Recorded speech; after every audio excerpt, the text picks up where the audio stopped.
titre récapitulatif. Revenir sur ce que nous avons déjà dit la semaine, parce que j'ai introduit cette série d'enseignements le dimanche dernier, le mercredi et le vendredi par la grâce du Seigneur. Mais au moins, retenons que je veux m'efforcer à revenir sur la définition de concept afin de nous permettre de nous positionner et vraiment d'être dans le bain du fardeau qui m'anime ce matin par la grâce de Dieu. Avant de faire l'étude exégétique du texte que nous venons de lire, nous avons défini les deux mots clés de notre thématique: exil et asile. Le dictionnaire définit le mot exil comme l'état de celui où l'autorité force à vivre hors sa patrie. Celui que l'autorité a forcé de vivre hors sa patrie. Ou encore celui qui a pris la résolution de son propre gré de vivre hors sa patrie. Donc ici, il y a deux choses: soit on se retrouve hors sa patrie par sa propre volonté ou par une force contraignante, une force qui te contraint d'être délocalisé ou déporté hors sa patrie. Autre chose, c'est que l'exil est défini comme tout séjour dans un lieu qui n'est pas où celui où l'on voudrait être. L'exil, c'est aussi tout séjour que nous passons dans les lieux qui n'est pas celui où l'on voudrait être. Et ici également, nous voyons quelqu'un qui se retrouve dans certaines situations, qui est contraint d'accepter leur réalité, alors que cela, il accepte indépendamment de sa volonté. Donc quelqu'un qui est contraint à accepter, il se retrouve dans une situation et ces contraintes le bloquent, le paralysent, le rend incapable de s'étirer d'affaire. Et le mot asile est défini comme le refuge où l'on se met à l'abri de poursuites de la justice. L'asile, c'est le refuge où l'on se met à l'abri de poursuites de la justice, d'une percussion ou encore d'un danger. Donc quand nous parlons de l'asile, c'est un refuge où nous venons nous réfugier, nous abriter, fuyant certaines poursuites juridiques ou encore fuyant le danger. C'est ce que nous avons défini le dimanche et la semaine par la grâce de Dieu. Alors déjà pour ce matin, de prime abord, nous devons déjà nous fixer, c'est que l'écriture que nous venons de lire, l'histoire de l'apôtre Jean, il s'est retrouvé exilé dans l'île de Patmos. Il a été fait prisonnier indépendamment de sa volonté. Seulement parce qu'il avait prêché la parole de Dieu et il avait témoigné qu'il était témoin de la mort, de l'ensevelissement et de la résurrection de notre Seigneur Jésus-Christ. Il s'est retrouvé exilé dans l'île de Patmos. Et cet homme a passé un bon nombre de temps avant d'être libéré pour aller mourir à Éphèse. Alors ce que nous devons retenir, c'est que le problème n'est pas ce qui nous arrive, mais comment nous réagissons vis-à-vis de ce qui nous est arrivé. Bien-aimés dans le Seigneur, nous l'avons toujours dit, cette vie est faite de batailles, de challenges, beaucoup de réalités. Et ceux qui sont devenus grands aujourd'hui, ils ne le sont pas devenus seulement en se lamentant, en pleurnichant ou encore en se morfondant, mais non. Ce sont des personnes qui ont vu autre chose dans ce qui leur était arrivé. Ils ont bien exploité les situations qui semblaient être à leur de faveur. Ils ont retourné l'histoire et aujourd'hui, ils peuvent en parler. Témoignant la grandeur et la manifestation glorieuse de la puissance de Dieu. Alors vous devez savoir, sur la terre des hommes, aucun homme n'est devenu riche parce qu'il est allé cliquer quelque part sur un post ou un article publié sur les réseaux sociaux. À un moi je me pose la question, je ne sais pas si le fait d'être chrétien a démoralisé ou désorienté un peu la manière de voir de chrétien.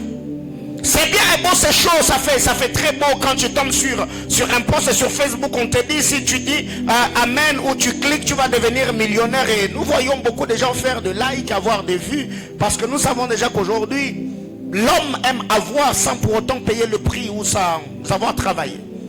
Donc le problème n'est pas ce qui t'arrive, le problème c'est comment tu réagis vis-à-vis de ce qui t'arrive. Une deuxième vérité, c'est que le problème n'est pas dans ce qui t'arrive, mais comment tu vois ce qui t'arrive.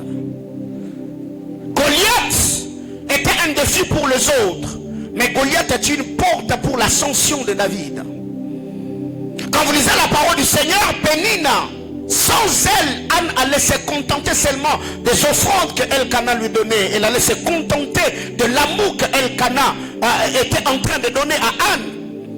Mais il a fallu que Pénina soit à ses côtés, parce que la mortification de Pénina rappelait à Anne qu'au-delà d'avoir une double portion de ce que Elkana donnait comme argent, au-delà d'avoir l'amour et l'affection, cette femme devait payer le prix dans la sainte et glorieuse présence de Dieu pour qu'elle soit aussi à son tour appelée mère. C'est que le problème arriveront toujours. C'est ceux qui ont un esprit faible, qui se plaignent, qui se lamentent, qui se morfondent en disant pourquoi c'est le moment. Mais écoutez, si ça ne t'arrive pas à toi, ça arrivera à qui d'autre? C'est que tu dois comprendre, c'est le prix que tu dois payer. Comment tu vois ce qui t'arrive? Parce que c'est la compréhension de réalité accablant, soit-elle, qui nous arrive, qui va nous permettre à nous tirer d'affaire. Une troisième vérité, c'est que ce que nous faisons de ce qui nous arrive dépend de la compréhension que nous avons de notre couloir d'appel. Ta manière de réagir vis-à-vis de ce qui arrive ou ce qui t'arrive dépend de la compréhension que tu as de ton couloir d'appel. Quelqu'un comme David, s'il voit les lions et les ours arriver, il sait qu'un gars comme moi, je suis appelé à affronter une catégorie de personnes. Quiconque comprend ou maîtrise le couloir de l'appel ou sait ce à quoi il est appelé, certains problèmes qui lui arriveront, certes humainement parlant, ça va faire mal, ça va déranger, ça va décourager, ça peut désorienter, mais quand il rentrera en lui-même, il comprendra que ce genre de problème, c'est mieux que ça m'arrive, parce que sans ce problème, je n'arriverai pas là où je dois être. Je ne serai pas capable de révéler à l'humanité de quoi je suis capable, l'investissement de Dieu dans ma vie, parce qu'il y a certaines forces et d'autres énergies qui sortent de nous seulement quand nous faisons face à certaines réalités. Ce qui fait que ceux qui ont compris comment les choses fonctionnent, c'est quand la vie leur donne l'impression qu'ils ne seront pas en mesure de se tirer d'affaire, qu'ils déploient leur dernière énergie dans le meilleur d'eux-mêmes et changent l'histoire. Donc si jusque-là tu vois quelqu'un, tout ce qui lui arrive, il arrive toujours à se poser cette question, mais pourquoi seulement moi? Pourquoi ça m'arrive? Pourquoi ça m'arrive? Ça prouve à suffisance que la personne ne sait pas ce à quoi il est appelé. Quelqu'un comme moi, tout ce qui m'arrive, moi je comprends que ça c'est les batailles de ma destinée. Et plus le problème arrive, plus ça me permet de révéler de quoi je suis capable. Et je l'ai toujours dit, le moment où je donne le meilleur de moi-même, c'est quand le vent contraire souffle autour de moi. C'est là que je déploie tout ce que j'ai comme énergie. Bien-aimés dans le Seigneur, battez-vous pour la vie que vous voulez. Parce que la réussite, la percée, l'émergence dont vous avez besoin ne s'offrira pas à vous sur le plateau. Il faut payer le prix pour que vous deveniez l'homme ou la femme que vous voulez être selon le plan éternel de Dieu. J'entends quelqu'un me dire amen. Une autre chose, c'est que ton mental détermine ou déterminera la manière dont tu livreras tes batailles. L'année passée, j'avais enseigné sur l'art de la guerre. J'ai dit dans l'art de la guerre, l'arme dangereuse du guerrier, c'est son mental. Quelqu'un qui a un mental faible, surtout en ces temps où il y a beaucoup de batailles et de challenges, qu'une telle personne ne s'attend pas qu'il va relever la tête. Parce que tu verras que toutes les réalités autour de toi, Ça va vraiment travailler à ce que toi-même tu te décourages de ce que tu es en train de faire. Certaines choses te tomberont dessus juste pour te déconcentrer. Certaines réalités vont s'inviter dans ta vie sans pour autant que tu t'aies préparé. Mais c'est ton mental, c'est ta manière d'appréhender les choses. C'est comment tu vois ce qui t'arrive. C'est ta manière de réagir face à ce qui t'arrive qui va déterminer même le temps que ce qui t'est arrivé durera dans ta vie. Et c'est pour cette raison d'ailleurs que dans cette maison d'alliance, nous avons toujours dit, ceux de Manaïm, nous avons un mental de métal. On est des bagarreurs, on est des guerriers, parce que pour arriver là où nous sommes aujourd'hui, c'est le prix que nous avons payé. Alors ce qui t'arrive, ne te plains pas, ne te lamente pas.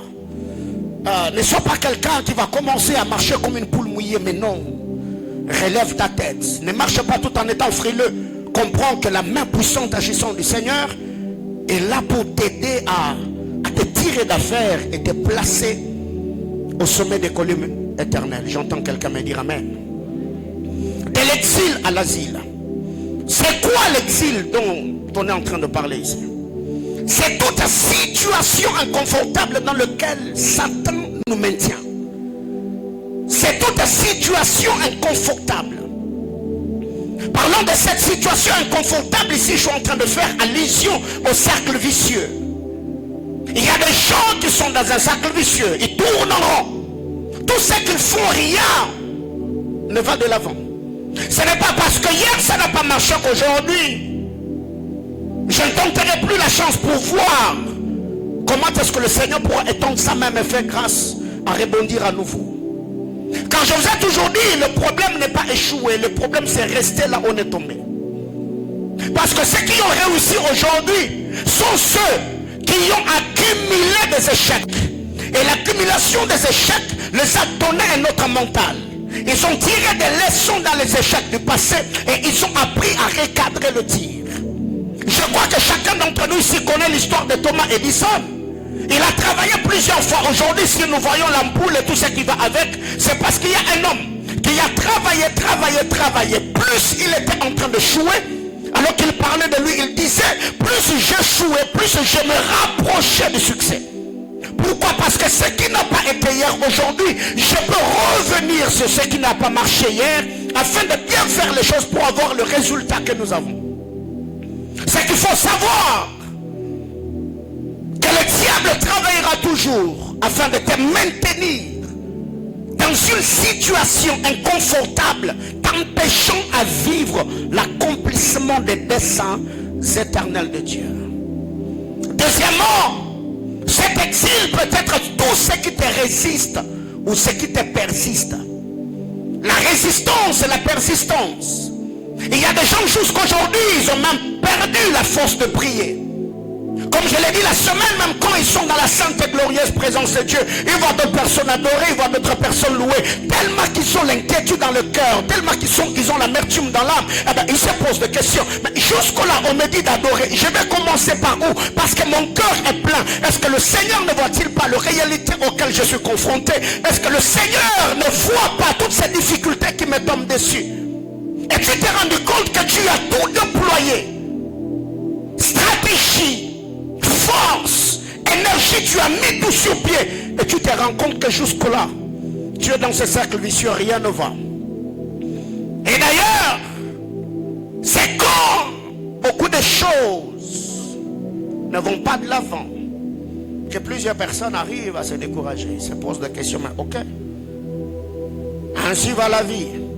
Dois-je continuer? Dois-je avancer? Mais eh bien, écoute, j'ai une bonne nouvelle pour toi ce matin. Regardez, le Seigneur, en créant l'homme, il n'a pas placé tes yeux derrière ta tête.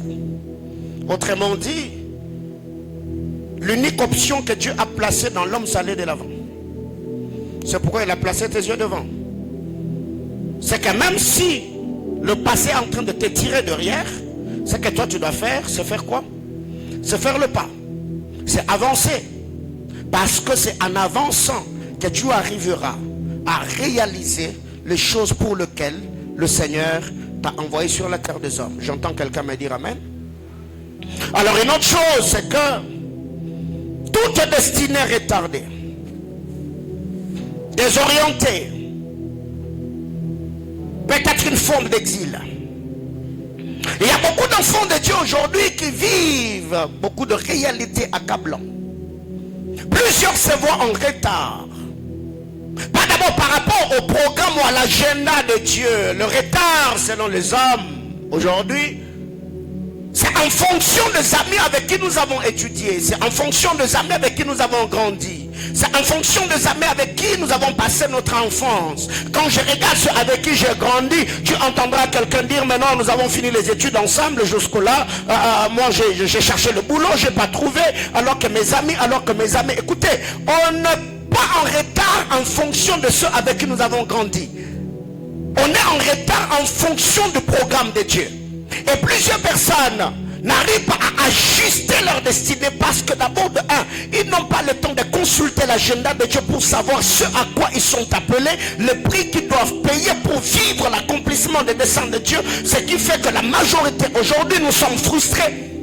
Plusieurs sont frustrés, la haine, la traîtrise et tout ce qui va avec aujourd'hui. Nous faisons ces choses parce que nous voulons avoir ce que les autres ont, alors que nous n'avons pas le même parcours, nous n'avons pas une même histoire, nous n'avons pas une même destinée, nous n'avons pas payé le même prix.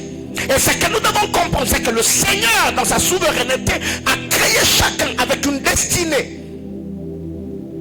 Et chacun doit payer le prix pour faire briller le talent, le potentiel, la capacité, les habiletés que Dieu a mises en lui, selon la mesure de grâce que Dieu a départie en chacun. Donc il y a plusieurs qui ont des destinées retardées. Il y a plusieurs personnes dont les destinées ont été désorientées. Autrement dit, ils ont été déportés. Parce que l'exil est une forme de déportation. Alors, qu'est-ce qui nous met, qu'est-ce qui nous place, on nous maintient dans cet exil ou dans cette déportation? La première des choses, la liste est exhaustive, mais je vais partager avec nous sur 5 points ce matin.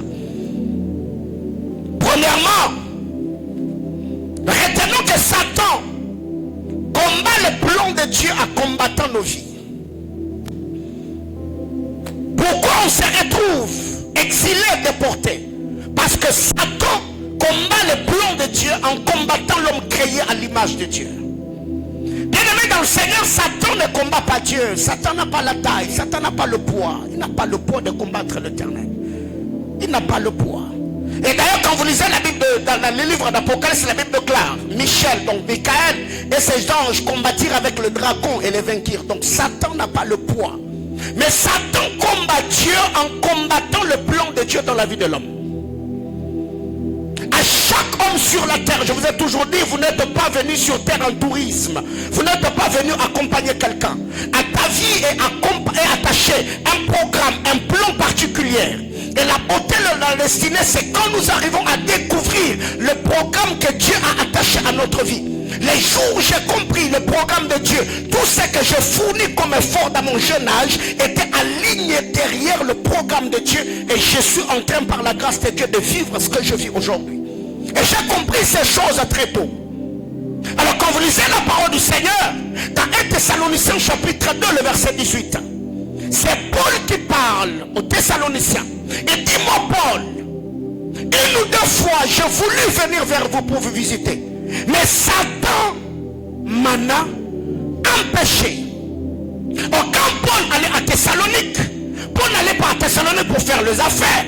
Paul n'allait pas à Thessalonique pour construire des tentes. Paul allait à Thessalonique pour prêcher l'évangile de Christ. Autrement dit, gagner les âmes.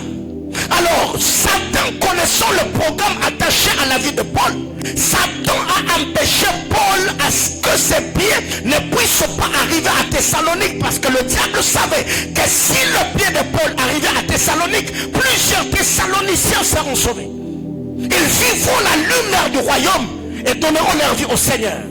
Et il y a beaucoup de gens aujourd'hui, quand ils regardent les talents, ils en ont, ils ont des capacités, ils sont intelligents, mais c'est comme que dirait, devant eux, il y a le mur de rail, il y a comme une muraille déjà érigée qui n'arrive pas à franchir. Après plusieurs prières, de jeûnes, de prières, de consécrations, fornication et tout ce qui va avec, c'est comme leur ciel est un ciel de rein. L'apôtre Paul dit pas une fois, pas deux fois. J'ai voulu venir vers vous et Satan m'en a empêché. Est-ce que Paul n'avait pas l'onction? Il en avait. Quand vous lisez la parole de Dieu, Paul a reçu le mandat. Le Seigneur lui a dit, je t'ai apparu du milieu de ces peuples, tu t'en vas vers le païen, n'est-ce pas?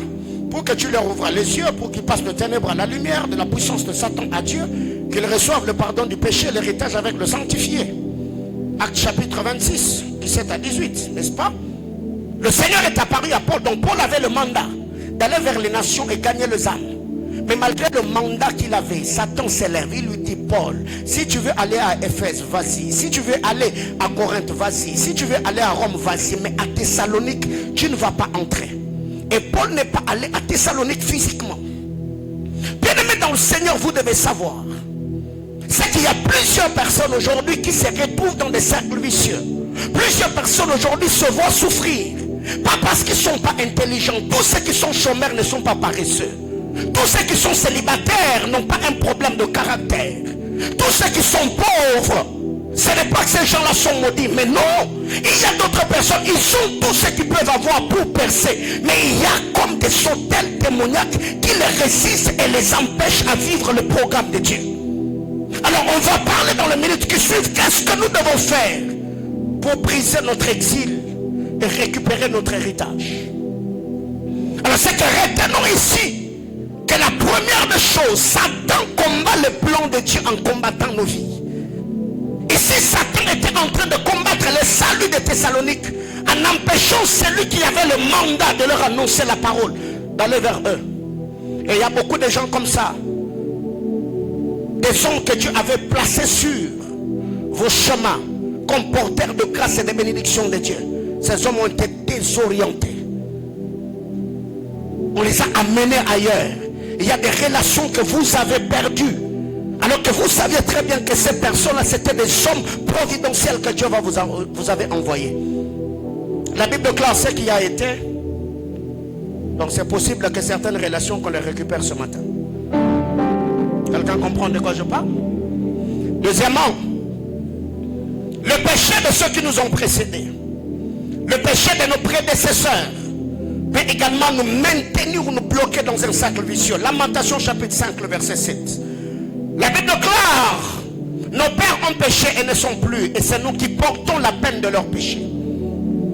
Le péché ou la désobéissance de ceux qui nous ont précédés peut nous bloquer dans un cercle vicieux, peut nous pousser à vivre la déportation, peut nous amener en exil, peut nous contraindre à ne pas vivre l'accomplissement des desseins de Dieu. Nos pères ont péché, ils ne sont plus. Et c'est nous qui portons la peine de leur péché. Et quand vous lisez la parole du Seigneur dans 1 Roi chapitre 4, 2 Rois chapitre 4, l'histoire d'Élisée et la femme du fils de prophète. Cet homme a servi Dieu dans la sainteté, il prophétisait, il avait des visions, il était reconnu parmi le fils de prophète. Et c'est sa femme qui donne le témoignage en disant à l'homme de Dieu, tu sais bien comment mon mari craignait le Seigneur.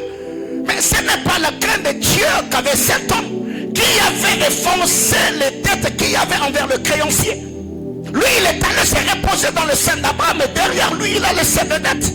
Heureusement quand même qu'il était reconnu dans la juridiction des prophètes et qu'Élisée a utilisé l'onction qui était sur lui pour résoudre le problème. Donc si Élisée ne l'avait pas fait, eh bien, ces enfants-là allaient être faits prisonniers parce que leur père avait laissé des problèmes. Combien de fois avons-nous lu dans les Écritures les enfants d'Israël qui se sont retrouvés en déportation? C'est pas parce que ceux qui étaient placés au-dessus de comme autorité, comme père, avaient péché, avaient désobéi à la parole de Dieu.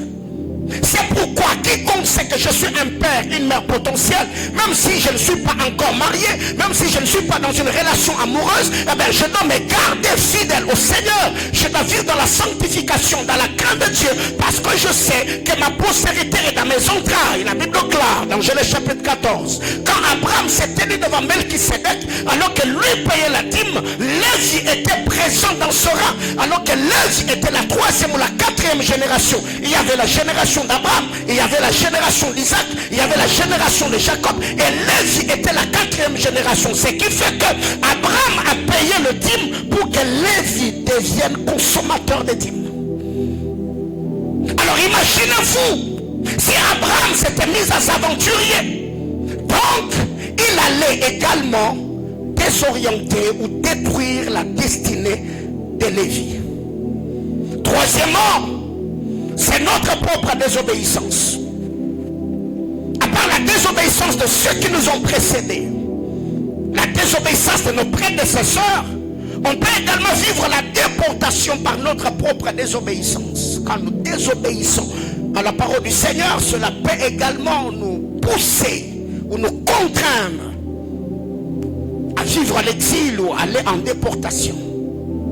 Genèse chapitre 3, le verset 24. Le premier déporté dans l'histoire de l'humanité, c'est Adam. Adam, le Seigneur l'a créé dans le jardin d'Éden. Et il y avait tout. Adam est venu au monde, il est venu sur la terre dans un confort inexplicable. Jardin d'Éden. Il y avait tout ce dont l'homme avait besoin. Et c'est par la désobéissance des hommes, de l'homme, que Adam s'est vu déporté. Genèse 3, 24, la Bible déclare, Dieu chassa Adam du jardin d'Éden. Adam a été exilé, contraint à quitter le jardin d'Éden. Pas parce que Dieu le haïssait, mais seulement parce que l'homme avait désobéi. La désobéissance de l'homme peut le contraindre à vivre hors la terre de sa destinée. Et il y a plusieurs personnes aujourd'hui, spirituellement, ils ne sont pas là où ils doivent être. Être au Congo n'est pas synonyme de vivre au Congo. Il y a des gens, il est à Lubumbashi, mais sa vie, et je ne sais pas, à Chilengi. Et il y a des gens, il vit ici à Lubumbashi, alors que lui-même, sa vie est à Dilolo. Donc il est en ville, mais sa vie est réclamée au village. Et il y a d'ailleurs beaucoup de personnes ici, tu es déjà licencié, mais toutes les fois où tu te vois dans le rêve, tu te vois toujours en noir et en bleu blanc, n'est-ce pas? Toi tu es déjà à Lubumbashi, mais tu te vois toujours dans cette petite maisonnette, dans le quartier où tu as grandi. Alors qu'est-ce qui arrive? Il y a plusieurs personnes aujourd'hui, ils sont licenciés physiquement, mais le monde spirituel a déjà saboté leur diplôme de licence. C'est pourquoi ils se voient toujours en habit d'étudiant ou en habit d'écolier. Pourquoi? Parce que vous devez également savoir qu'avoir une certification sur le plan physique n'est pas synonyme que cela est validé dans le monde des esprits. Ce qui fait qu'il y a des gens qui ont été mariés physiquement alors que spirituellement ils ne le sont pas. Et quiconque n'a jamais payé le prix pour faire accepter ce qu'il a reçu physiquement dans le monde des esprits finira toujours par le perdre. Je parle à quelqu'un? Il y a des choses que vous avez jusqu'ici par la grâce de Dieu. La grâce de Dieu a permis que tu aies les choses. Mais toi-même tu dois apprendre à payer le prix pour sécuriser ce que Dieu t'a donné par grâce. Quelqu'un me comprend? Le salut, nous l'avons par grâce au moyen de la foi, n'est-ce pas? Est-ce que c'est pour autant que tu dois vivre dans le péché parce que Dieu t'a fait grâce? Non. Le salut que tu as reçu par grâce, tu dois le conserver dans l'obéissance à la parole de Dieu. C'est une forme de sécuriser ta vie, sécuriser ton salut ou sécuriser ton éternité. Adam est un exilé. Adam est un déporté. Et c'est pour cette raison d'ailleurs, le Seigneur est venu sur la terre des hommes à la recherche de la terre perdue, la terre déportée, que nous appelons Adam. C'est pourquoi la relation, la déportation s'est passée dans le jardin. Et quand le Seigneur restaurera ces dernières, nous nous retrouverons dans le paradis, la nouvelle Jérusalem céleste. Pourquoi? Parce que l'homme déporté doit être ramené sur la terre où le Seigneur l'avait placé par la grâce. Quatrièmement, l'ignorance que nous avons de volonté de Dieu peut nous maintenir dans le cercle vicieux. L'ignorance que nous avons des volontés de Dieu. L'ignorance que nous avons des volontés de Dieu. L'ignorance que nous avons des volontés de Dieu. Aujourd'hui, nous avons des gens qui ont déjà suivi toutes les saisons et les épisodes de 24 heures chrono, mais ils n'ont jamais médité leur Bible de Genèse à Apocalypse. Ils Il y a des gens qui ont suivi toutes les saisons et les épisodes de la série Scandale, mais ils n'ont jamais eu le temps. Il y a des gens qui ont suivi Barbarita, Marmarita et tout ce qui va avec, mais ils n'ont jamais eu le temps de suivre la parole de Dieu, de méditer les Saintes Écritures.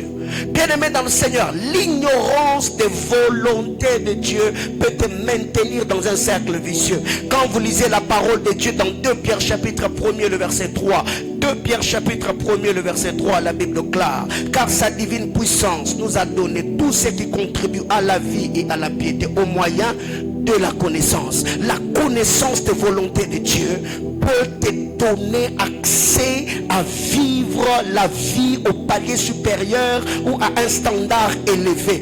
Pourquoi? Parce que les connaissances dont tu es détenteur, tu vas le réclamer dans la prière. Quelqu'un qui est malade, il souffre parce que Satan lui a infligé une maladie. S'il ne sait pas qu'il y a une écriture qui dit: par les meurtrissures de Jésus, nous avons été guéris, il ne réclamera pas la guérison, il restera malade.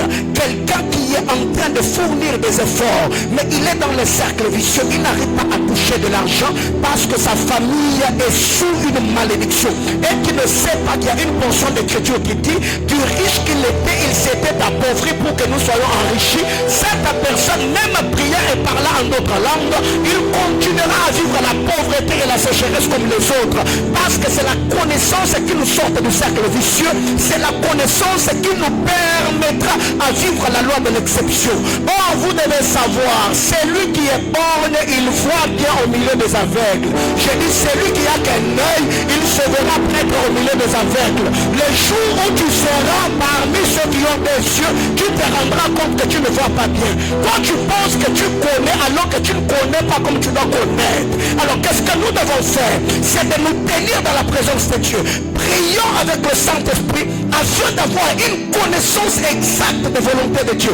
Qu'est-ce que Dieu veut? La Bible déclare: ce que Dieu veut, c'est votre sanctification, afin que vous vous abstenez de l'impudicité. Ça, c'est la volonté de Dieu. La volonté de Dieu me dit: le Seigneur ne veut pas que le pécheur meure dans son péché.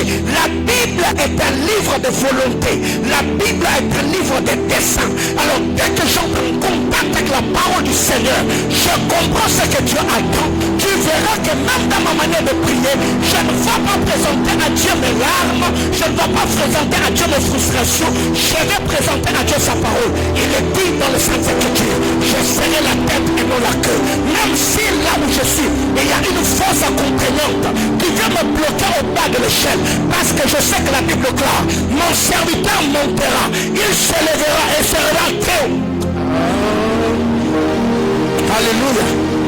Bien-aimé dans le Seigneur, les jours où j'ai compris ces choses, ma vie a changé. Ma vie a connu un déclic. Ma vie a shifté les jours où j'ai compris le dessein de Dieu. Frère, ces choses que là tu vis, c'est que les membres de ta famille vivent.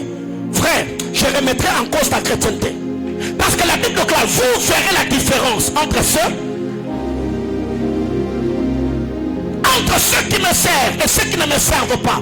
Alors comment expliquer que tes frères et sœurs vivent la malédiction? Toi aussi qui es enfant de Dieu, toi qui parles en d'autres langues, toi qui sers le Seigneur, tu vis ce que les autres vivent. C'est que tu ne connais pas ce que tu dois connaître. Parce que vous savez que la connaissance rend têtu. Ouais?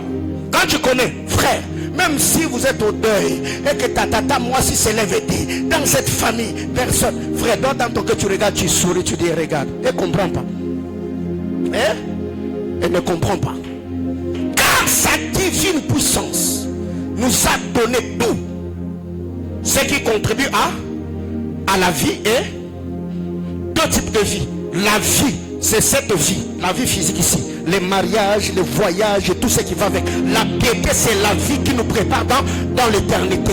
Ce qui fait que même Jésus, en donnant la promesse à Pierre, il a donné une promesse à 2 volets. Il a dit: vous aurez les centuples dans ce siècle et la vie éternelle dans le siècle ça venir. Alors comment expliquer que tu crois que tu peux avoir la vie éternelle dans les siècles à venir, mais tu n'arrives pas à matérialiser les centuples dans ce siècle?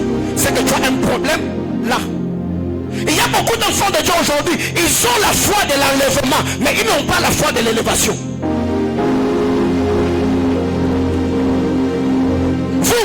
que Jésus par sa puissance va t'enlever. Donc tu vas monter comme ça, wouh, tu pars.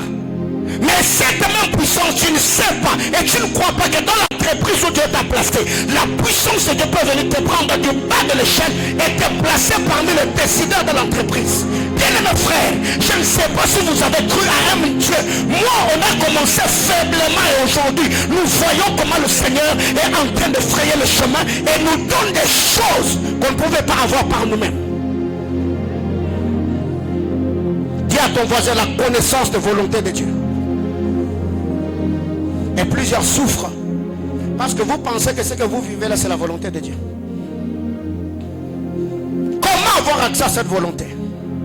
Comment connaître la volonté de Dieu? Par les Saintes Écritures. Je peux comprendre la volonté de Dieu par les Saintes Écritures. Je scrute la parole de Dieu. Je médite la parole de Dieu.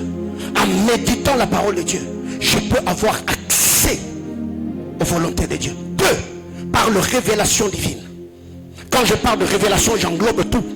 Le prophétie, les visions, les songes et tout. Je peux comprendre ou connaître la volonté de Dieu. Par la voix prophétique, par la révélation divine. Dieu peut venir et te dire, je ferai de toi, je ferai avec toi, je te donnerai. Frère, certaines prophéties ou certaines visions que Dieu vous donne, ce ne sont pas des informations, ce sont des décrets. Parce que vous prenez ces choses à la légère parce que vous pensez que ce sont des informations que le prophète vous donne. Alors que quand un prophète vient et te dit, pendant que je priais, le Seigneur m'a dit. Quand je parle du prophète, ce n'est pas seulement celui qui est connu, donnant le nom des gens. Non, Dieu peut passer par un enfant. Il te dit, pendant que je dormais, j'ai vu dans mon sommeil. Alors moi, je dormais dans ma maison. Comment est-ce que le Seigneur m'a téléporté dans mon sommeil pour m'amener dans ton sommeil? C'est que ce que cet enfant a vu était un programme, était un décret de Dieu.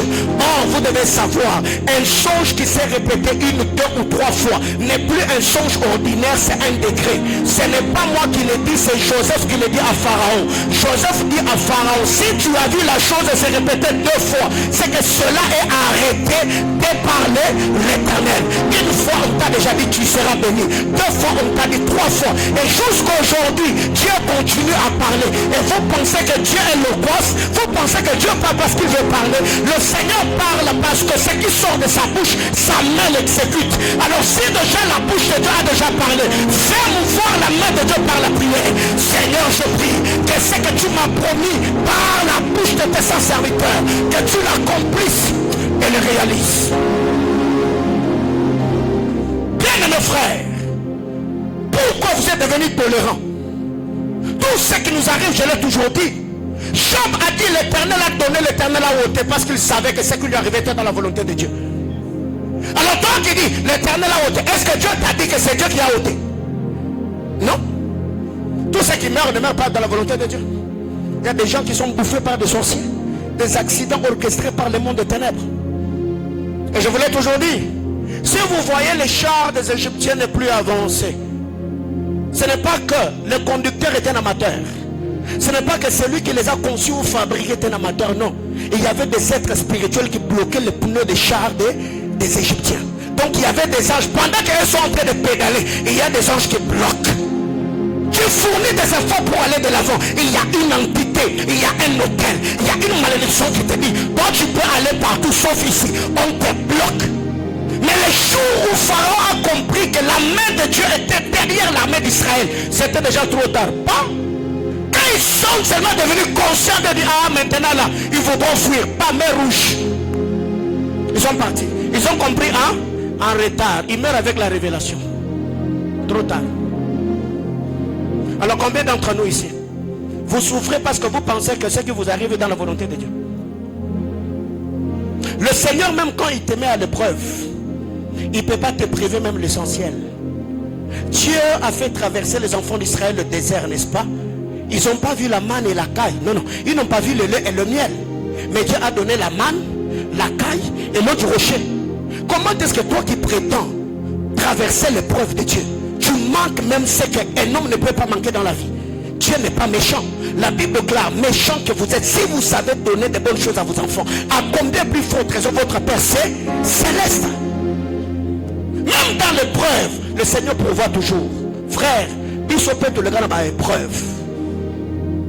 Je dis biso peut le gars à épreuve.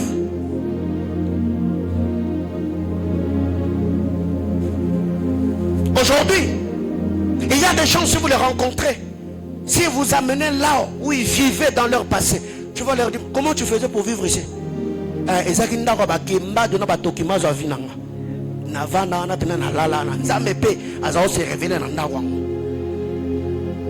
Maintenant, beaucoup de gens aujourd'hui, vous êtes devenus trop tolérants, vous comprenez trop, frère.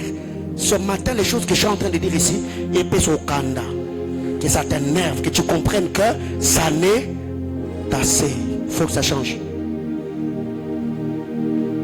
La connaissance et la compréhension de volonté de Dieu. Qu'est-ce que Dieu veut? La Bible déclare, dans ma maison, il n'y aura ni femme stérile, ni bête qui avorte. Ça, c'est la volonté de Dieu. Vous servirez l'Éternel, votre Dieu. Il bénira votre pain, il bénira vos eaux et il éloignera la maladie du milieu de vous. Ça, c'est la volonté de Dieu. Ils te feront la guerre, ils te vaincront pas. Ça, c'est la volonté de Dieu. Alors, est-ce que vous connaissez les volontés de Dieu?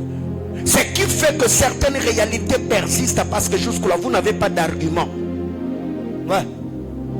Frère, on ne va pas chasser les démons de la pauvreté. C'est ma valise. Démon de la pauvreté, je te chasse. Non, après l'avoir chassé, il faut bâtir un autre hôtel par une parole. Seigneur, tous ceux qui me résistaient jusqu'ici, démons de pauvreté, je te chasse au nom de Jésus. Je connecte à ma vie aux bénédictions d'alliance. Que le Dieu qui a marché avec Abraham, Isaac et Jacob soit mon Dieu. Ce qui fait que, avec le mouvement de la délivrance, on a enseigné les gens comment chasser les démons. Mais on n'a pas eu le temps d'enseigner les gens sur comment revendiquer, réclamer les promesses de Dieu. Ce qui fait que même dans nos églises, quand on dit chassons les démons, on coupe. Regardez la rage et la colère. Quand on dit adorons le Seigneur, c'est comme on nous a dit maintenant. Cinquième chose. Toucher à l'interdit, à une autorité. Toucher à une autorité. Toucher à une autorité. Qu'est-ce que j'appelle ici toucher à l'autorité? C'est ce que la Bible déclare insulter le gloire. Ceux qui insultent le gloire peuvent se retrouver dans l'exil. Ils peuvent vivre la déportation. Insulter le gloire, insulter le gloire, insulter le gloire. Ce matin, frère, j'ai voulu parler calmement comme je te parle pour que tu comprennes la quintessence et la portée des choses que je suis en train de dire ce matin. Insulter le gloire, toucher à l'autorité. Bien-aimé, il y a des gens jusqu'ici qui prient pour que Dieu le bénisse, mais vous sabotez ceux qui sont déjà bénis. Il y a des gens ici qui gênent, qui demandent à Dieu, Seigneur, j'ai besoin du mariage. Mais quand tu vois quelqu'un se marier, tu le sabotes, tu le méprises dans ton cœur. Il y a des gens qui veulent voir en esprit, mais quand tu es en face de celui que Dieu utilise dans cette dimension-là, tu le méprises dans ton cœur. Tu es en train de saboter, insulter la grâce de Dieu. Or, toute dimension à laquelle tu aspires, mais que tu sabotes, tu ne le vivras jamais. C'est pourquoi je vous ai toujours dit, la sagesse, c'est aussi bénir ceux qui sont dans leur saison afin de permettre à la grâce qui est sur toi de te connecter à eux afin que toi aussi tu entres dans ta saison. Quand vous lisez la parole de Dieu, Jacob est arrivé en Égypte. Avant de faire quoi que ce soit, Jacob est allé bénir Pharaon. C'est lui que l'Égypte avait déjà accepté et reconnu avant de régner là-bas. Parce que Pharaon, il est païen. Pharaon, il sert des dieux étrangers. Même si toi, tu as l'alliance du Dieu d'Isaac et d'Abraham, mais tu dois savoir la terre égyptienne n'est pas ta terre. Il faudrait que celui que cette terre-là a déjà accepté, qu'il t'ouvre le cœur afin de te permettre à jouir sur la terre où il exerce son autorité. Alors qu'est-ce qui arrive très généralement? Aujourd'hui, beaucoup d'enfants de Dieu, nous avons des mauvais cœurs. Mauvais cœur, quand je dis mauvais cœur, là c'est mauvais cœur. Seigneur, unipe kunoa, Mungu nibariki yeku. Mungu, unifanyie kunema, Mungu nipatie kunamie. Tu vas prier, tu vas parler, tu vas. Mais après un moment, quand tu vois ceux qui sont dans leur saison, tu les méprises. Oh non, ça c'est quoi la robe qu'il a mis? Oh non, c'était même pas joli. Qu'il avait même maquillé. Il y a des gens comme ça. Vous vous moquez des gens. Ça, c'est insulter le gloire. Quand vous lisez la parole de Dieu dans 2 Samuel chapitre 16, à partir du verset 5, c'est l'histoire de David et Shimei. David était attaqué par Absalom. David a fui Jérusalem. Shimei était sur le flanc de montagne en train de maudire David. Homme de sang, c'est Dieu qui te juge. Il est en train de maudire David. Les hommes de David ont voulu toucher à la vie de Shimei. David les a dit, ne le touchez pas, ne le faites pas du mal. Parce que si Dieu n'a pas permis que Shimei touche à mon autorité, Shimei ne pouvait pas s'attaquer à moi si le Seigneur ne lui a pas permis. Mais quand vous lisez la suite des temps, Shimei, quand David est rentré à Jérusalem, Shimei est venu s'est réconcilié avec David. Mais David, avant de mourir, il a dit à Salomon, ne laisse pas les cheveux blancs de Shimei entrer sous terre. Il a touché à l'autorité, il a insulté la gloire. David ne s'est pas vengé de Shimei, mais Salomon a réglé l'affaire. Bien-aimés frères, il y a plusieurs personnes aujourd'hui, vous ne vivez pas vos saisons parce que vous insultez ce que Dieu a placé ou ceux par qui Dieu est passé pour vous bénir. Il y a d'autres hommes dans votre environnement, ce sont seulement des échantillons de la fidélité de Dieu. C'est quelqu'un avec qui vous avez jeûné, quelqu'un avec qui vous avez servi Dieu, vous avez servi ensemble. Mais à un moment, tu vois la main du Seigneur venir sur lui. Bien aimé dans le Seigneur, dis-toi, si Dieu a exaucé une prière que vous avez eu à faire ensemble, c'est que le jour où tu priais aussi pour ta vie, le Seigneur avait aussi enregistré ta prière. Alors je ne veux pas jalouser celui que Dieu a béni et visité. Je me dirais, waouh, d'ailleurs, si Dieu l'a fait pour lui, je suis aussi patient, parce que moi et lui nous avons cherché Dieu, moi et lui nous avons payé le prix. C'est que si Dieu l'a béni, demain après-demain, le Seigneur fera quoi? Il me bénira aussi. Mais comment vous réagissez? Vous insultez le gloire, vous crachez sur ce que Dieu élève, vous crachez sur ce que Dieu bénit. Bien-aimé dans le Seigneur, je vous ai toujours dit dans cette église, parmi les choses qui font ma force, je n'insulte jamais le gloire. Je ne crache pas sur les onctions qui ont béni ma vie et qui ont béni l'église du Seigneur. Et je vous ai toujours dit dans cette église, vous ne pouvez pas prétendre être mon fils ou ma fille tout en t'attaquant de certains hommes de Dieu. Et je vous ai toujours dit, parce que cet homme-là, s'il doit nous ouvrir son cœur et nous dire quel type de bataille il a rencontré dans le monde spirituel, ça va nous aider, nous qui sommes en train de monter, à rester fidèles au Seigneur. Parce que si vous voyez quelqu'un arriver jusqu'au-là, c'est qu'à côté de normal, je parle à quelqu'un. Mais combien d'entre vous, vous partagez certains trucs, certaines sorties médiatiques, vous êtes dans tout, vous critiquez, vous sabotez et tout ce qui va avec, frère. Vous devez faire très attention. Nous avons toujours dit que la vie est comment? La vie est spirituelle. Il faut faire très attention. Dis à ton voisin, n'insulte pas le gloire. Tu aspires à la grandeur, prie pour ceux qui sont déjà grands, honore ceux qui sont grands. Tu aspires à la richesse, respecte ce que Dieu a déjà enrichi, et tu verras que quand ça sera ton tour, tu auras également des intercesseurs que tu connais même pas, qui vont prier pour toi, qui vont te soutenir. Pourquoi? Parce que ce que l'homme aura semé, il le moissonnera. Ça, j'ai toujours été reconnaissant envers toutes ces personnes par qui Dieu est passé pour m'amener là où je suis. Ceux qui m'ont béni, ceux qui m'ont encouragé, ceux qui m'ont soutenu, j'honore, je respecte. Ça me diminue en rien. Ça ne fera pas de moi moins pour l'un. Non, je suis toujours moi. Et plus je les honore, plus leur cœur est réjoui, plus ils vont encore prier le Seigneur pour que Dieu me fasse du bien. Dis à ton voisin, n'insulte pas le gloire. Alors, comment sortir? Beaucoup de choses à dire. Comment briser notre exil? Comment briser notre exil? Notre exil. Parce que nous avons dit de l'exil en asile. Quand vous lisez la parole de Dieu dans Actes chapitre 1er, ici, plusieurs pères de l'église, plusieurs théologiens ont débattu en disant que Jean a été exilé à l'époque de Néron. D'autres ont dit Jean a été exilé à l'époque de Domitien. Mais en faisant des recherches, en lisant, il y a plusieurs théologiens qui étaient d'accord que c'était à l'époque du roi Domitien que Jean a été exilé.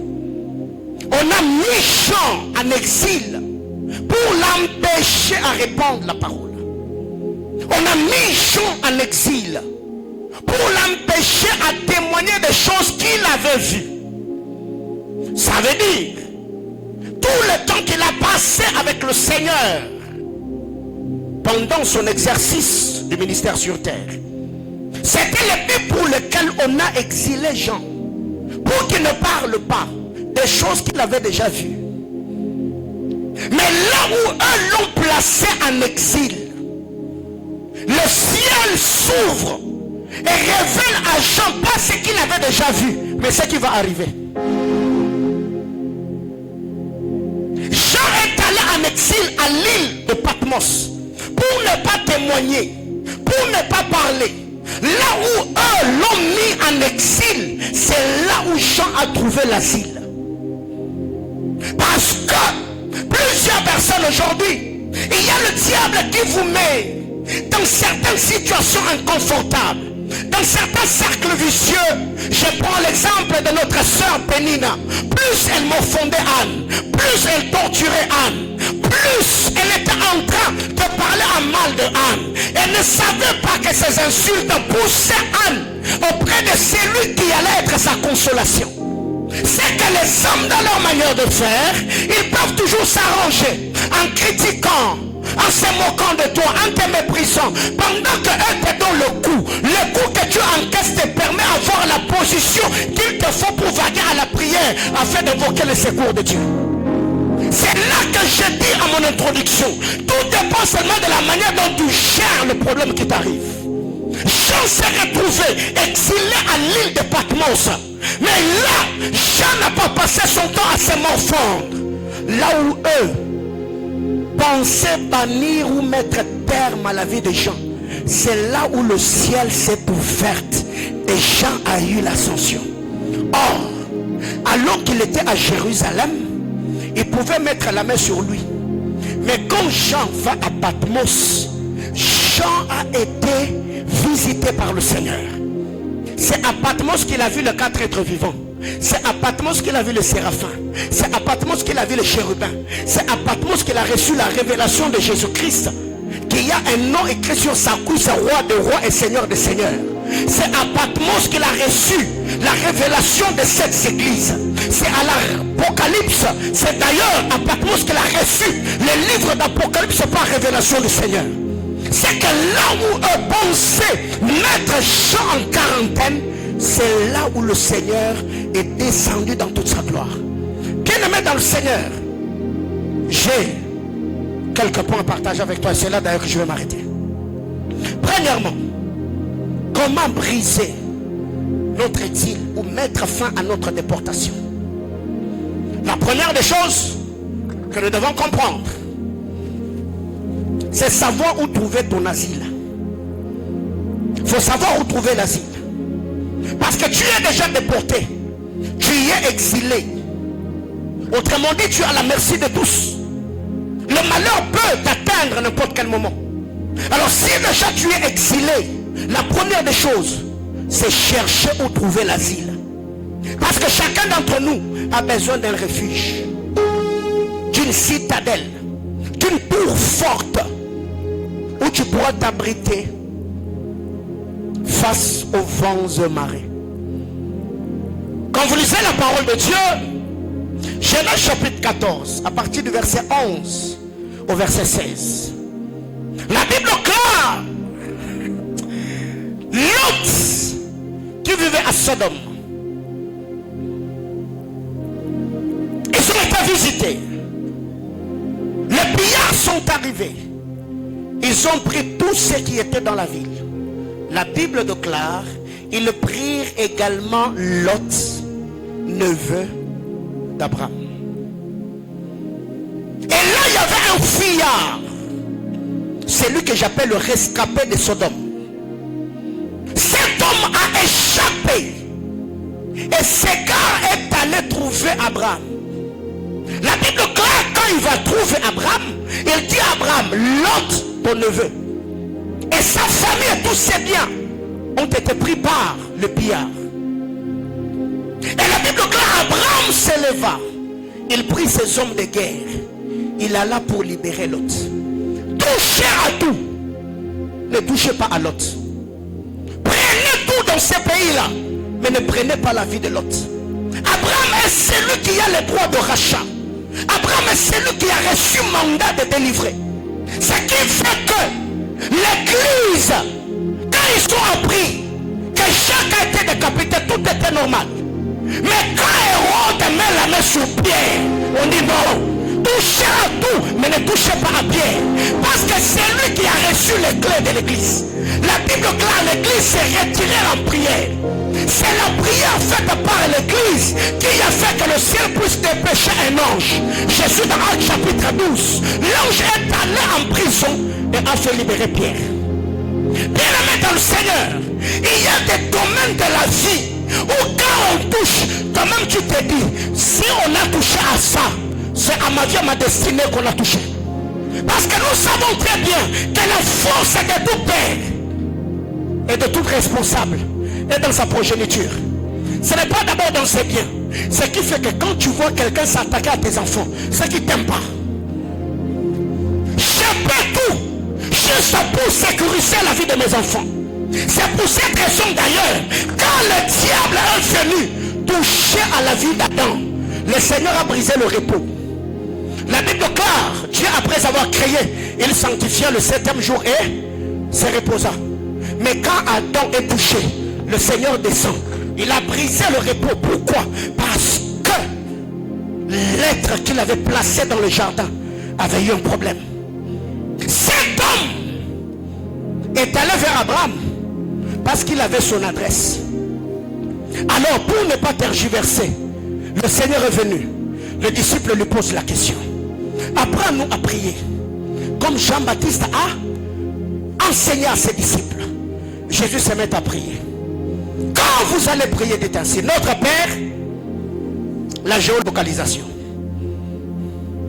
Notre Père qui est aux cieux. C'est que la prière Notre Père n'est pas seulement une prière de communion, mais c'est aussi une prière d'adresse. Notre Père qui est aux cieux n'est pas seulement une prière qui nous met en communion, en contact avec l'être suprême, mais c'est aussi, ça nous révèle le lieu où réside celui que nous adorons. Donc, si notre Père est aux cieux, je sais que tout ce qui se passe sur terre, ce sont des décisions qui sont prises dans la cour céleste. Alors quand je dis notre Père qui est aux cieux, ce n'est pas seulement pour communier, mais c'est pour que la volonté des cieux vienne changer la réalité des hommes sur terre.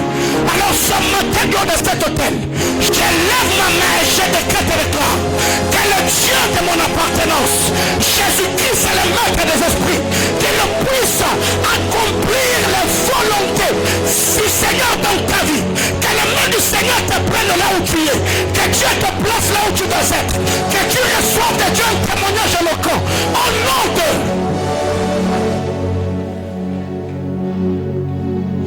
Qu'est-ce qui arrive? Le rescapé de Sodome, que lui second appelle le fouillard. La Bible déclare, il s'éleva à la vers Abraham. Quand il arrive, il dit à Abraham: écoute, toi tu es ici calme, mais l'autre est attaqué. La Bible déclare, Abraham s'éleva. Cet homme n'est pas seulement un fouillard, cet homme est aussi un intercesseur. Il est allé dire à Abraham: ne laisse pas l'autre partir, ne laisse pas l'autre s'en aller. Est-ce que Seigneur, tu ne peux pas te lever? Tu ne peux pas intervenir? Cet homme est comme Marie. On a organisé le festin. Le vin n'est plus. Jusqu'à là, quand je regarde ma vie, c'est comme si je suis... Marie va vers le Seigneur et dit: ils n'ont plus de vin. Bien-aimé dans le Seigneur, cet homme est comme Marie et Marthe. Alors que le Seigneur est arrivé, les deux femmes sont allées vers Jésus. Ils lui ont dit: si tu étais ici, Lazare, notre frère, n'allait pas mourir. J'étais en train de dire à quelqu'un: ce matin je suis comme cet homme qui s'est tenu très tôt le matin devant le Père Abraham. Je lui ai dit: il y a le mariage de ma fille qui est prise, il y a le travail de quelqu'un qui est menacé, il y a la santé de quelqu'un qui est menacé. Et c'est que j'aime quand Abraham reçoit la nouvelle. Abraham ne reste pas indifférent. La voix. Il prit le son de guerre. J'étais en train de dire ce matin, l'éternel que nous adorons, on l'appelle Yahweh Sabaoth, éternel des armées. Il y a une armée céleste que l'éternel va mobiliser ce matin parce que ton problème était présenté devant le trône. Oh my God. J'étais en train de dire à quelqu'un, ta situation ce matin, très tôt j'étais dans ma chambre de prière en train de communier avec le Père Abraham. Je lui ai dit, il y a l'autre qui est menacé, l'autre est déporté, l'autre est exilé. Abraham ne reste pas indifférent. Est-ce que tu peux te lever? À ce que je sache, l'éternel Dieu des armées, il entrera dans l'affaire ce matin. Est-ce la santé qui est menacée? Est-ce le travail qui est menacé? Est-ce ta promotion qui est menacée? Est-ce ton mariage qui est menacé? De la même manière qu'Abraham s'est levé, Abraham dit non, priez ceux de Sodome. Mais quant à l'autre, ne touchez pas à l'autre. J'étais en train de dire à quelqu'un, on peut toucher tes frères, on peut toucher tes soeurs, mais toi tu es la prunelle de l'œil de l'éternel. C'est lui qui te touche à toucher l'éternel. J'étais en train de dire à quelqu'un, ce matin je priais, ce matin je cherchais Dieu, ce matin je communiais. J'ai dit à Dieu, quiconque ce matin entrera en contact avec le son de ma voix, qu'une puissance surnaturelle sorte dans mes dires afin de catapulter la personne et de l'introduire dans une saison particulière.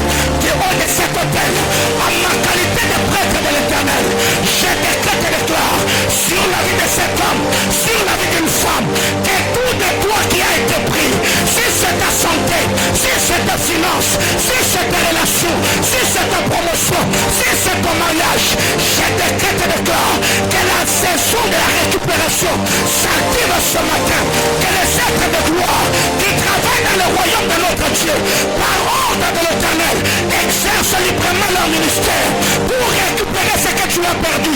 Au nom de... Reprends ta place. Notre Père qui est aux cieux. Je n'ai pas besoin d'aller au ciel pour l'appeler. Alors que le rescapé de Sodome avait besoin de se déplacer pour aller vers Abraham. Ce qui fait que Jésus a dit à la femme samaritaine, les lieux où vous devez adorer, ce n'est ni à Jérusalem, ni sur cette montagne. Autrement dit, tu n'as pas besoin de faire de mouvement. Tu as besoin juste d'entrer en toi-même communion avec l'Esprit. Les lieux où vous devez adorer, ce n'est ni sur cette montagne, ni à Jérusalem. Car les vrais adorateurs adoreront le Père en esprit.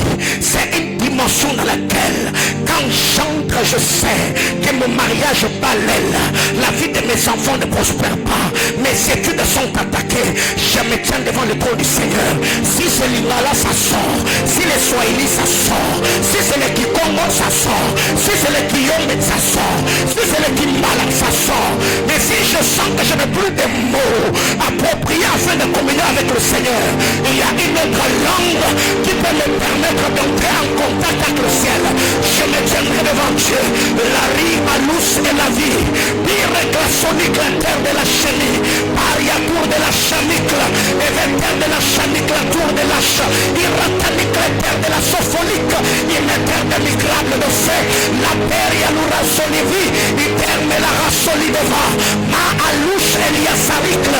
Isaïa. Yacour de la chalet. Pendant qu'ils étaient en train de prier, le gouvernement céleste se consterne. Un ange est descendu de la prison. Partout où l'ange se tenait, parce que Pierre était avec lui, les portes de la prison étaient en train de s'ouvrir. J'étais en train de dire à quelqu'un, c'est à l'église de prier, c'est à toi de suivre l'ange. Je disais, c'est à l'église de prier, c'est à toi de suivre l'ange. Quand l'église a prié, Pierre n'a pas fourni d'effort. Quand l'église a prié, Pierre n'a pas cherché, je ne sais pas, de manteau ou quoi que ce soit pour couper le lien. La parole de l'ange avait suffi pour que le chaîne tombe. Ce matin, le mot ange du grec angelos, angelos qui veut dire envoyé. Et à ce que je sache, je suis un envoyé de l'éternel. La Bible déclare, la parole de l'éternel est esprit et vie. Les deux substances dans la parole sont mises en exergue ce matin, afin que le chaîne qui te lie jusqu'ici, que ça lâche prise. Je décrète et déclare que la porte de prison, ou ton bonheur, ou ta joie, ou ta paix, ou ta percée, ou ta finance était bloquée. Ce matin, je fais appel au chef de l'armée céleste, Jésus-Christ est le Seigneur des anges, que le main du puissant de Jacob puisse te catapulter de là où tu es et t'amener où tu dois être. Je ouvre mon cœur ce matin, je bénis ta vie, je bénis ton travail, je bénis ta famille, je bénis tes enfants, je bénis ton ministère, je bénis tes terres, je bénis tes relations, je bénis ton entreprise. Au nom de Jésus, j'ai fini, lève-toi, on va prier. Non mais oh yes. Oh yes.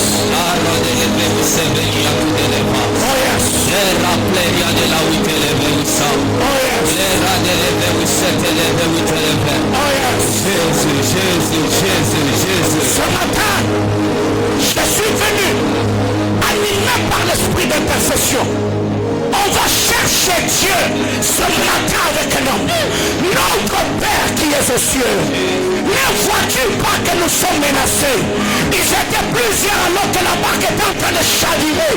Pierre s'est levé et dit, Seigneur, ne t'inquiètes-tu pas que nous sommes en train de périr?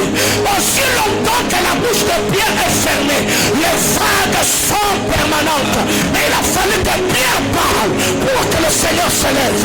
Et ce matin, j'ai levé l'armée des cieux. J'ai dit à Dieu, c'est déjà le mois d'été. Tu as dit l'année d'abondance est surnaturelle. Mais vois-tu pas que le temps est en train de partir? Le temps est en train de s'écouler. Ferme les bras. Suis-moi dans la prière. Oh mon Dieu. Prie avec moi, Abba Père. Dans le nom de Jésus. Ce matin, je me lève comme prêtre de l'Éternel. Je fais taire toute foi qui parlait contre ma vie. La foi de mes ennemis, quel que soit leur nom, qui parlait contre mon travail.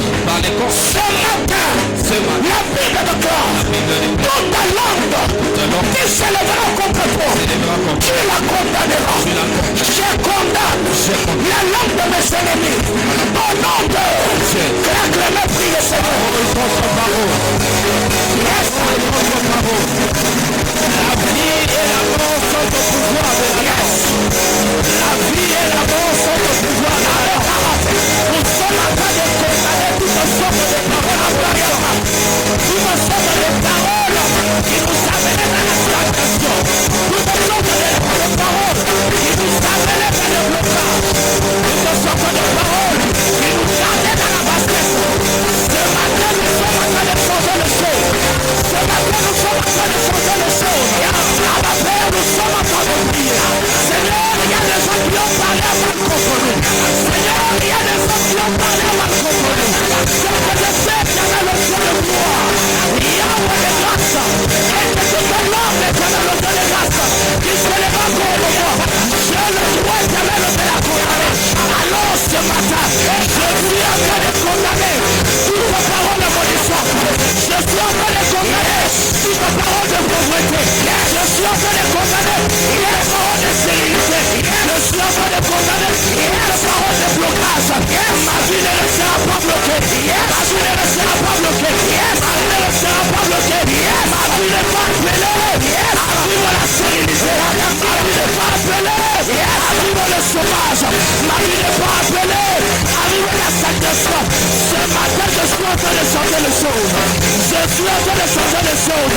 Comme ça y est, Seigneur éternel, au Dieu de gloire. Ma vie était bloquée. Ma vie était statique. Seigneur éternel, au Dieu, parce que j'ai le pouvoir. Parce que j'ai le pouvoir. Parce que j'ai le pouvoir. Je prie éternel. Que tu me mettes au large. Que tu me mettes au large. Que tu me mettes au large. Ce matin, je suis en train de prier. Je demande à ton âme que les bénédictions du ciel puissent couler sur ma vie. Tu nous as dit cette année, Seigneur, c'est l'année de l'abondance surnaturelle. La pauvreté, c'est le passé que je dois vivre. La stagnation, c'est le passé que je dois vivre. Alléluia, à la paix.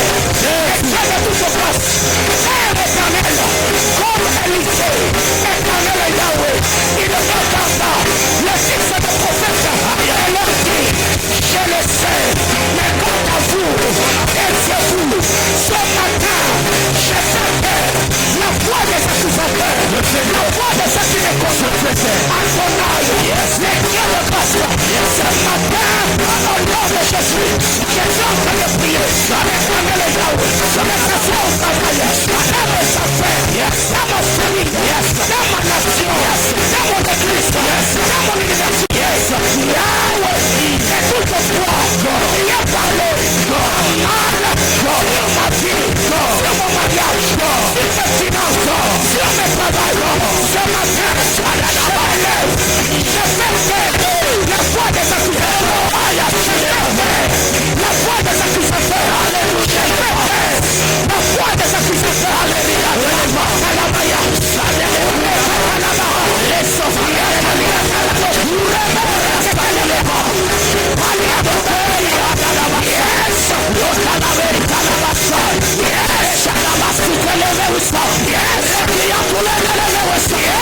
c'est parole contre parole, c'est parole contre parole, c'est parole contre parole, ça t'élève ou ça t'élève, ça t'élève, condamne ceux qui t'ont condamné, condamne ceux qui t'ont condamné, condamne ceux qui t'ont accablé, condamne ceux qui t'ont freiné, il y a ta destinée qui est freinée, il y a ton mariage qui est freiné, il y a tes finances qui sont freinées, ce matin, c'est le cri des guerres que tu es en train de pousser, ce matin, c'est le cri de la liberté que tu es en train de pousser, ce matin, on l'a rasé toutes ces voix, les révélations, au nom de Jésus, au nom de Jésus, deuxième intention de prière, prie avec moi, Adonai, le Seigneur des anges, et le maître des esprits, ce matin, je décrète et déclare, que tout sang qui donne la force, aux centaines qui me combattent, sèche ce matin, je prie que tout sacrifice qui avait été fait dans le monde spirituel, qui donne la force à mes combats, ce matin, je décrète et déclare que le sang sur l'autel qui combat ma vie, sèche ce matin, sèche ce matin, sèche ce matin, au nom de prie le Seigneur, alléluia, laisse-nous faire l'élever, l'autel de Jéroboam doit cesser, la main de Jéroboam doit cesser, et l'autel de Jéroboam doit se fendre, parce qu'il y a des choses qui est en train d'accabler, qui est en train de renforcer des choses qui nous accablent. Il y a de ces hôtels, il y a de ces familles, il y a de ces familles, il y a de ces hommes qui sont comme des hôtels, il y a de ces maisons qui sont comme des hôtels, des hôtels, il y a de ces sacrifices qui sont comme des hôtels, qui sont en train de bloquer notre expansion, qui bloquent notre mariage, qui bloquent notre expansion, notre émergence. Ce matin, nous sommes en train de renverser. Ce matin, nous sommes en train de renverser. Comme les jeunes prophètes, je suis en train de parler à l'autel de la malédiction, à l'autel de la pauvreté, à l'autel du célibat, à l'autel de la sérénité. Hôtel, écoute la voix du Seigneur. Hôtel, écoute la voix du Seigneur. Hôtel, oh le Seigneur, il y a pas la macaya, il te la louche, ce matin, à la paix, le sang de Jésus est le seul sang qui prend contre moi, parce que ce sang ne doit jamais cesser. Et ce matin, tout sacrifice animalier, il y avait été fait sur le sang, il y avait été renversé sur lequel qui combat ma vie. Ce matin, je décrète le corps que ce sang-là sèche, que ce sang-là sèche, que ce sang-là sèche, que ce sang-là sèche, les paroles des cours et des lèvres où ça se lève. Nous sommes en train de souffler la sécheresse. Si c'était une sécheresse envoyée dans notre corps, ce matin nous sommes en train de crier retour à l'extérieur, retour à l'extérieur. S'il y avait de ce sang qui renforçait leurs paroles, nous sommes en train de frapper, de leur frapper les sécheresses. Yes, nous leur frappons les sécheresses. Yes, les sauver la l'élever, la sécheresse, sécheresse, la sérénité, sécheresse sur le blocage, sécheresse, la bataille où ça la massacre la baïa, est condamné, séché, tout ce qui a reçu ta vie. Oh la massacre, la massacre, au nom de Jésus. Lève ta main. Oh yes. Priez avec moi. Seigneur Jésus, tu es l'auteur de mon salut. Je décrète et déclare. Aucun homme n'est d'une femme. Aucun esprit ni entité. Sur la terre des hommes. L'utilisera des astres porteurs de lumière. Pour amener les ténèbres dans ma vie. Aucune parole de l'homme ne fera fléchir le soleil, la lune et les étoiles pour que ma vie soit couverte de ténèbres. Ce matin, je décrète le temps que le soleil, que la lune et les étoiles seront en bénédiction. Au nom de Jésus, prie le Seigneur. Nous sommes en train d'appeler la grâce de Joseph.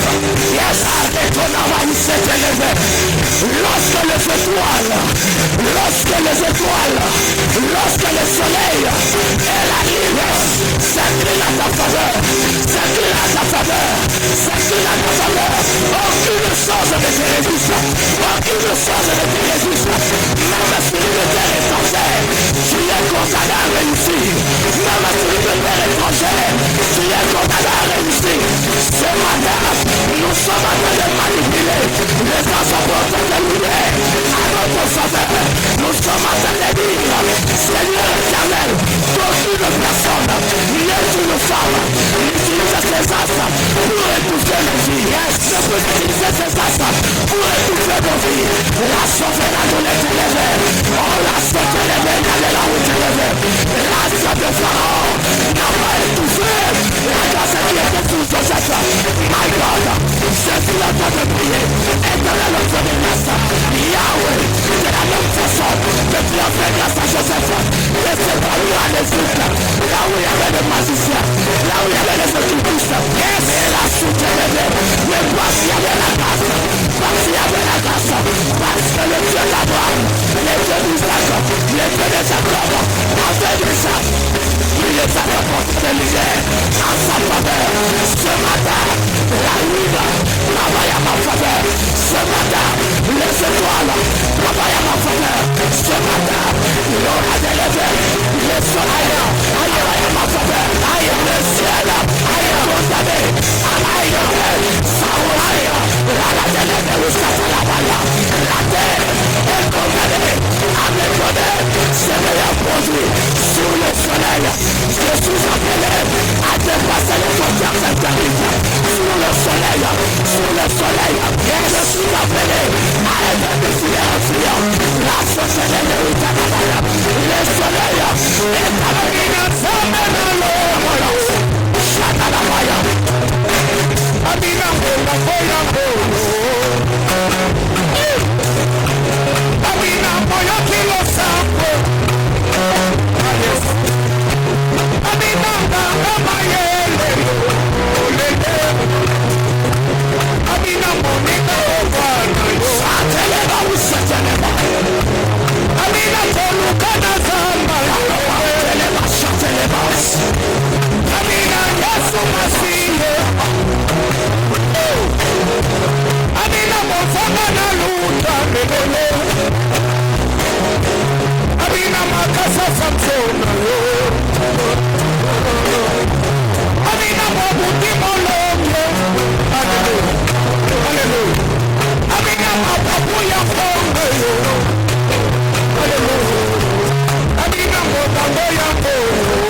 tout le répertoire de ton téléphone. Que Dieu disponibilise le cœur de son pour te faire du bien.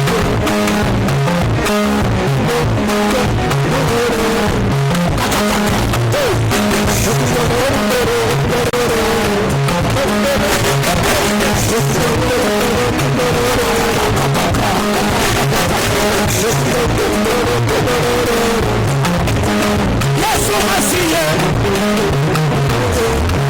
Abina Monina Bobo Abina Bonga Mera Bobo Mabuni Molongo Nikonsina Moto Abina Limatana Kopo Abina Limabada Wikiro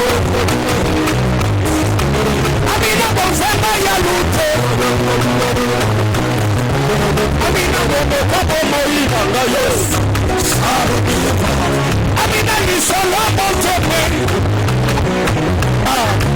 Abina Seto Yamalo Kasi Telemanantepo Telemanantepo Abina Telemanantepo Abina Bongaloya Koyo Masala Lola Yoro Masala Lola Abina Masala Lola Lola